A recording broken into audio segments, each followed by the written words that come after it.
carte du monde connue en projection sérographique. Mais dès que vous arrivez déjà au niveau de l'équateur, les côtes africaines commencent à partir comme ça, au niveau du tropique du Capricorne, voilà. Donc on limitait les projections jusqu'au tropique du Capricorne déjà pour cette raison-là. Puis pour une deuxième raison, c'est que pendant longtemps,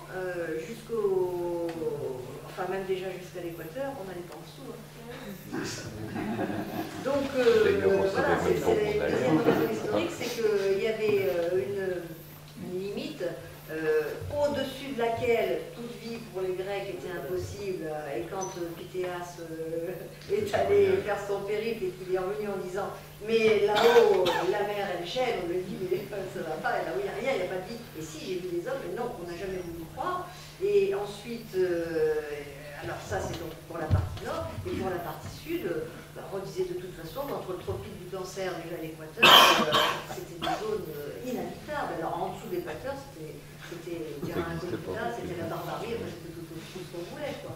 Donc voilà, les deux raisons pour lesquelles aussi les mécaniques. Le point de vue historique, c'est la mise en histoire. Ah oui. Ça démontre l'évolution de la pensée humaine en fonction de découvertes. Oui, tout à fait. Ah mais c'est amusant, je ne sais pas si vous avez eu l'occasion de lire quelques passages de l'ouvrage de Ptolémée, l'Almageste, justement, où il parle du caractère des individus en fonction du climat sous lequel ils sont. Alors, par climat, il faut entendre la latitude. Hein, et donc, en fonction du climat sous lequel on est, eh bien, on a forcément telle caractéristique, alors que, et de là, on a découlé l'astrologie, etc., toute la tâche. Mais c'est assez étonnant à dire. Hein. C'est très instructif aussi de voir les modes de pensée, comment on fonctionnait à cette époque-là. Donc voilà, pour les astrolabes, ben oui, les cartes du ciel limitées forcément au tropique du Capricorne quand on est dans l'hémisphère nord et au tropique du Cancer quand on est dans l'hémisphère sud. Les astrolabes hémisphère sud, c'est récent, hein, enfin on trouve des astrolabes orientaux qui ont des araignées qui...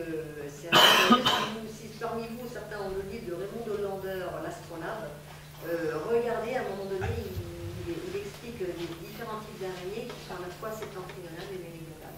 C'est assez curieux. Mais bon, sinon l'idée de faire un astrolabe complètement méridional, c'est récent, c'est ces dernières décennies. Quoi.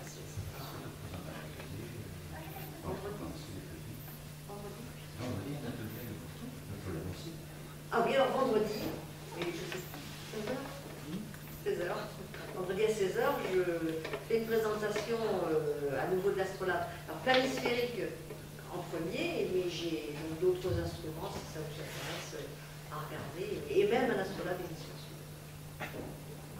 Si ça vous dit de vous tournebouler un petit peu, parce qu'en fait, un astrolabe pour l'hémisphère sud, il faut tout repenser dans l'autre sens. C'est-à-dire que je vous ai montré tout à l'heure comment l'araignée sur un astrolabe, on la faisait tourner dans le sens des aiguilles du monde, tout comme les astres tournent au-dessus de notre tête et le soleil est tout publié au méridien sud. Pour un astrolabe hémisphère sud, le méridien qui était nord-sud sur l'astrolabe septentrional devient le méridien sud-nord, et le soleil se lève bien toujours à l'est, mais il ne va plus au nord, il va se coucher à l'ouest, et tout tourne dans ce sens-là. Et donc, le cadran qui sert d'horloge est gravé dans l'autre sens, l'écliptique est gravé dans l'autre sens, tout fonctionne à l'envers. Le point de projection, Eh bien, le point de projection, c'est plus le pôle sud de l'axe de la sphère, mais c'est le pôle nord, et tout est ramené dans le pôle d'équateur comme ça. Ça fait travailler Oui, les mais c'est vrai que c'est amusant de voir le résultat que ça peut donner. Donc voilà, si vendredi, il y en a pas. Je crois qu'on peut encore applaudir.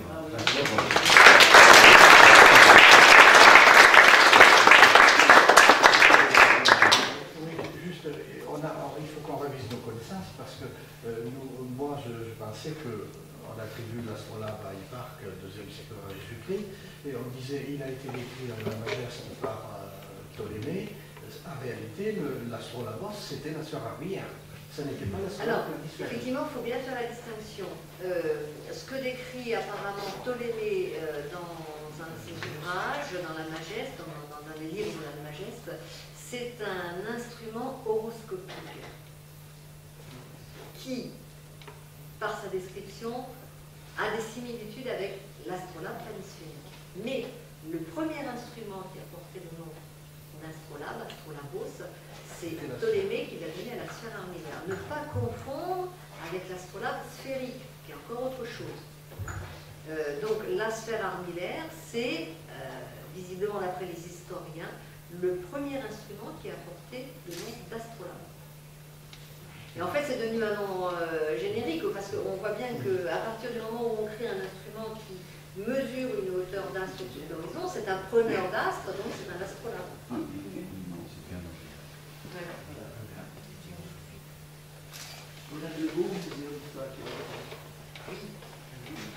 On a un magnifique musée des arts et métiers Narsonius qui est une toute beauté.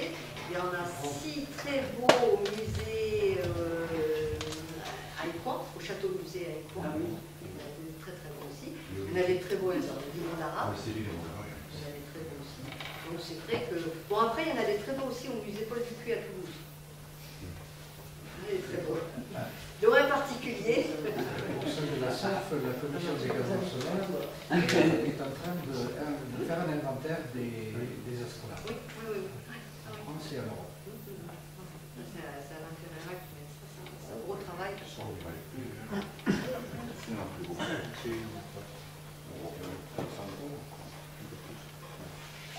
Donc voilà, si vous êtes intéressé vendredi, puis même en dehors de vendredi, je suis sur le site.